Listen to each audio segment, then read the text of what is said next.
শত্রু, যার বিষয়টা আল্লাহ তাআলা কোরআনে একটা সূরা অবতীর্ণ করে গোটা মানব জাতিকে জানাই দিয়েছেন। সূরাটার নাম হলো সূরা লাহাব। সেখানে আবু লাহাবের ধ্বংস কামনা করতেন আল্লাহ নিজে। সেই আবু লাহাবের দাসী নবী সাল্লাল্লাহু আলাইহি ওয়াসাল্লাম যখন জন্মগ্রহণ করলেন, ওইখানে উপস্থিত ছিলেন, সে দৌড়ে গিয়ে আবু লাহাবের কাছে বলছিল যে আপনার ভাতিজা হয়েছে। নবীর জন্মের এই সংবাদ পাইয়া চাচা সাথে সাথে আঙ্গুলে ইশারায় বলছিল, সুহাইবাকে ধরে মুক্ত করে দিলাম, স্বাধীন করে দিলাম। সিরাতুল হিসাবের মধ্যে আছে ঘটনাটি। নবীজির চাচা হযরত আব্বাস রাদিয়াল্লাহু তাআলা আনহু বলেন, আবু লাহাবের মৃত্যুর পরের দিন তিনি ঘুমের অবস্থায় আবু লাহাবকে স্বপ্নে দেখেন। আবু লাহাব জাহান্নামের মধ্যে আছে। জিজ্ঞাসা করলেন, ভাই আবু লাহাব তুমি কেমন আছো? আবু লাহাব জবাব দেয়, ভাইরে জাহান্নামের আযাবের কথা বর্ণনা দেওয়া সম্ভব না, তবে তোর আমি বলতে পারি যে সোমবার দিন আমার ভাতিজা মুহাম্মদ জন্মগ্রহণ করেছিল, আর আমার দাসী সেই সংবাদ আমাকে শোনানোর উপরে আঙ্গুলের ইশারায় আমি তাকে মুক্ত করে দিয়েছিলাম। এই জন্য প্রতি সোমবার দিন আল্লাহ তাআলা আমার আঙ্গুলের মধ্যে একটা অংশের ব্যবস্থা করে দেন, আমি এটা মুখে দিয়ে একটু প্রশান্তি লাভ করতে পারি। নবীর দুশমন জাহান্নামী, তারপরও আল্লাহ তাআলা তাকে একটু সুযোগ করে দিলেন। কেন? ওই যে নবীর জন্মের পরে খুশি হইয়া দাসীর মুক্ত করে দিয়েছিলেন। আমরা ইমানদার মুসলমান, নবীর আসে, আমরা যদি এরকম একটা দেশে বসি, ইনশাআল্লাহ আল্লাহ তাআলা আমাকে আপনাদের সবাইকে ক্ষমা করে দিবেন বলে আমিন। কথা বলবো বলবো, সময় হয়ে গেছে অনেক। আবহাওয়াটা দুর্যোগপূর্ণ, বৃষ্টিবাদল, লোক আলহামদুলিল্লাহ অনেক লোক হয়েছে, যথেষ্ট লোক হয়েছে। আজকে আবহাওয়া অনেক কি বলেন আপনারা? আরো কিছু লোক চলে গেছে, তারা চলে গেছে। এই বছরে সিরাত মাহফিল আর গত কয়েক বছরের সিরাত মাহফিল একরকম। আপনারা জানেন এই বছর এক আন্দোলনের ফলে এক স্বৈরাচারী শাসকের পতন ঘটছে। তার 4 দিন পরে বর্তমান সরকারের যিনি প্রধান, তিনি এয়ারপোর্টে নাইমা বলছিলেন আপনারা স্বাধীন, এখন যা যেটা মন চায় সব প্রাণ করে সবাই বলবেন। আমরা যারা ওয়াজ ভালোবাসি, কোরআন ভালোবাসি, নবীকে ভালোবাসি, এরকম প্রোগ্রামগুলিতে আমরা যাই। আমি এলাকার মানুষ, ইসলামপন্থী মানুষ, ওয়াজ শুনতে খুব ভালোবাসে।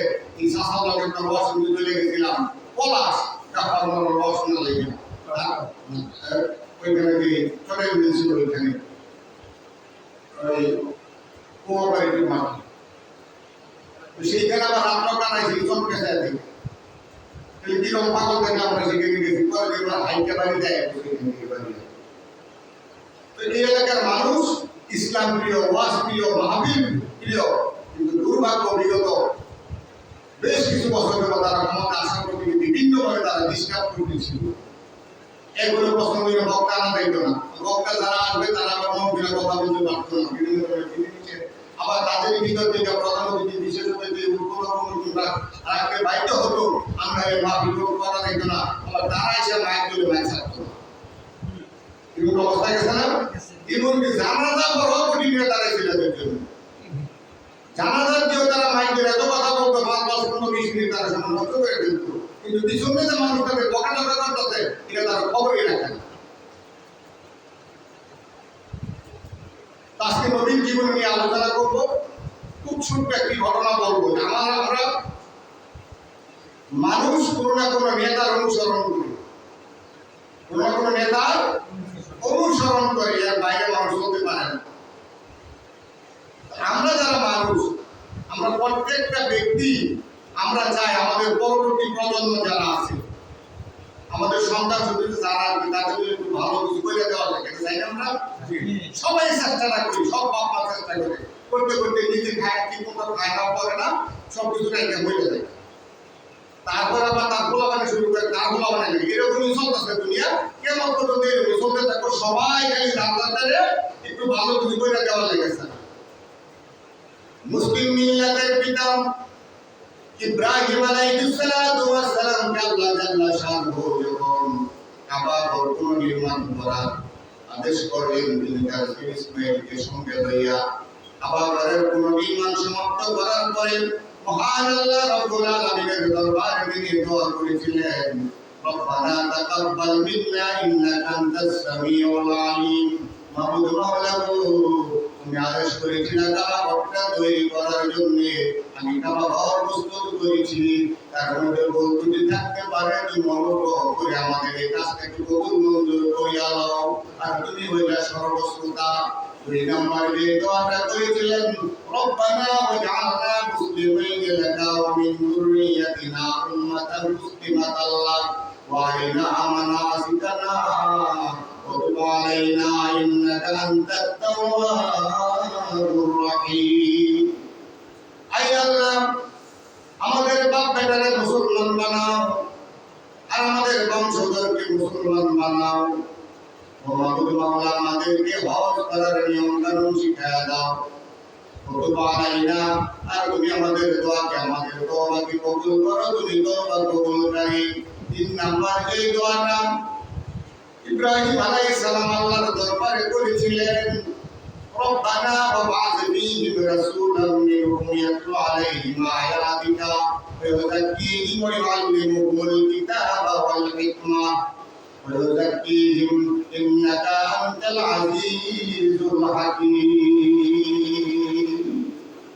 তার যে সন্তান সন্ততি আসবে, বংশধর আসবে, ওই বংশধরগুলি যেন ভালো রাস্তায় থাকে, ভালো পথে থাকে, এই জন্য তিনি আল্লাহর কাছে দোয়া করলেন, মাবুদ মাওলা, এই কাবা ঘর আমি তৈরি করলাম, এইখানে আমার বংশধররা বসবাস করবে, ভবিষ্যতে তুমি আমার এই বংশধর থেকে একজন এমন একজন নবী প্রেরণ করিও, যিনি নবী রব্বানা ওয়াবআথ ফীহিম রাসূলাম মিনহুম, তাদের ভিতর থেকে এমন একজন নবী তুমি প্রেরণ করবা, ইয়াতলু আলাইহিম আয়াতি, যে তোমার আয়াতকে, তোমার কোরআনকে তাদের কাছে পাঠ করে করে শোনাইবে, কোরআনের তেলাওয়াত করে শোনাবে। এই তেলাওয়াতের অর্থ শুধু তেলাওয়াত করা না, তেলাওয়াতের অর্থ আরেকটা হয় অনুসরণ করা, মাইন্ডে চলা। তাহলে আমরা জীবন করা পড়লাম, কিন্তু কোরআন মানার সুযোগ আমরা কিন্তু পাইলাম না। ভাই, কোরআন মানার সুযোগ, কোরআন মানার সুযোগ কিন্তু আমরা এখনো পাই নাই। কোরআনের সমাজ যদি না হয়, কোরআনের রাষ্ট্র যদি না হয়, তাহলে কিন্তু কোরআন মানার সুযোগ আমরা আসলে পাইতাম না কোনোদিন। আর কোরআনের মানার যে মজা, এটার যে স্বাদ, সেই স্বাদ এই চারিপাশে দুনিয়া মানুষ কোনোদিন পাবে না। কারণ কোরআন বলতে চোরের হাত কেটে দাও, যতক্ষণ পর্যন্ত চোরের হাত কাটা হবে ততক্ষণ পর্যন্ত এই বিধানের স্বাদ পাওয়া যাবে না। আমি আপনার প্রতিদিন যদি একটা করে ওয়াসারিকু ওয়াসারিকু ওয়াসারিকাতু ফাক্তাউ আইদিয়াহুমা, কোন চোর পাইলে চোরের হাত কেটে দেবে, এই পড়তাছি সব পাইব আমরা প্রত্যেক অক্ষরে মিলে 10 টাকা করে। কিন্তু এইটার যে সুবিধাটা, সেই সুবিধা কোনোদিন পাওয়া যাবে না। তার কারণ হলো দুনিয়া চোর দইরা জেলমিয়া রাখলে 3 মাস 6 মাস একটা যদি মতো ভাত করে বাড়িয়ে চলে আসে, কিন্তু চলে আসার পরে আমরা জানলাম এই এলাকা চুরি করার কারণে 6 মাস জেল থেকে বাড়িয়েছি বা ভাত করে বাড়িয়েছি, এই এলাকা ছেড়ে যখন এলাকায় গেলে ওই জায়গায় পুরো সাধু মৌলবী সাহেব ঢুকবো, কেউ চিনবো না, চিনবো।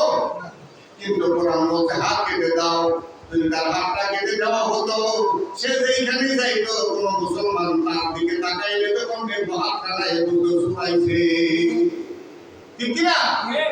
এই শাস্তি থেকে বড় শাস্তি আর কোনো কিছু হতে পারে না। একটা হাত কাটলে 1000 চোর ভালো হয়ে যাবো।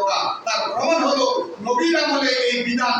একটা মহিলা চুরি করছিল, অনেক লম্বা কথা সেটা বলবো না, সেই মহিলাটার হাত কাটার পরে কোরআন সাক্ষী, ইসলাম সাক্ষী, ইতিহাস সাক্ষী, তার পরবর্তী 42 বছর কোনো চোখ সারাতে পাওয়া গেছে। 42 বছর পরে গেল পাওয়া গেছে। কল্পনা করা যায় এরকম একটা সমাজ যতক্ষণ পর্যন্ত না হবে ততক্ষণ পর্যন্ত আমাদের এই দেশে আসলে শান্তি আসবে না। যতই সংস্কার, যত কিছুই করুক না কেন, বল আসলে আমরা পাইতাম না।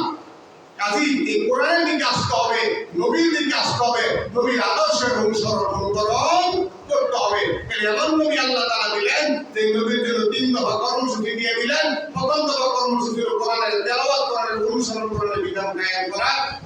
নাম্বার হলো ওই আল্লিমুহুমুল কিতাবা ওয়াল হিকমা, এই কোরআনের শিক্ষা ব্যাখ্যা বিশ্লেষণ তিনি শিক্ষা দিবেন, জানাই দিবেন সাহাবাদেরকে। পাশাপাশি তিনি সুন্নতের শিক্ষা দিবেন। আল্লাহ নবী সাল্লাল্লাহু আলাইহি ওয়াসাল্লাম সুন্নতে গেছেন, আর যেটা অনুকরণ করা আমার আপনার জন্য ফরজ। আল্লাহ তাআলা বলেছেন, লাকাদ কানা লাকুম ফি রাসূলিল্লাহি উসওয়াতুন হাসানাহ। ও দুনিয়ার মানুষ, তোমরা যদি কোনো নেতার অনুকরণ করতে চাও, তাহলে তোমরা তোমাদের জন্য সর্বোত্তম অনুসরণের অনুকরণের আদর্শ হলো নবী মুহাম্মদ সাল্লাল্লাহু আলাইহি ওয়াসাল্লামের অনুকরণের আদর্শ। নবীর আদর্শের বাইরে কারো আদর্শ অনুকরণ করা যাবে না।